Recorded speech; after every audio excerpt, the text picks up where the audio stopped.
Jelang pemilu, baliho calon legislatif bertebaran di seluruh sudut kota Manado. Tak sedikit baliho yang asal pasang, bahkan dipasang di tempat-tempat yang dilarang. Kepala Satuan Polisi Pamung Praja Kota Manado, Hani Waworuntu, mengatakan baliho yang kedapatan melanggar perda akan ditertibkan. Semua hal-hal yang tidak sesuai dengan perda kita tertibkan. Misalnya baliho, apa, Pak? Termasuk tadi baliho juga.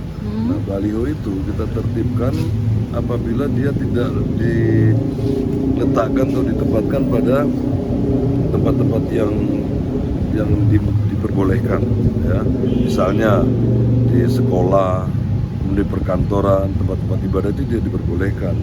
Nah, itu kita tertibkan, atau di pohon-pohon, di tiang listrik kita tertibkan. Dan pada khusus untuk baliho APK, alat peraga kampanye, ketika kita melaksanakan penertiban, kita melakukannya bersama-sama dengan teman-teman Bawaslu. Jadi mereka ngawasi gitu kan, juga dampingi. Artinya untuk hal-hal yang sifatnya mengacu pada skep KPU gitu kan. Tapi ada hal-hal yang sifatnya pelanggaran peraturan daerah kita tertibkan. Yang menambahkan dasar hukum penindakan yang dilakukan Satpol PP Manado, yaitu Peraturan Daerah Kota Manado Nomor 2 Tahun 2019 tentang ketentraman dan ketertiban umum.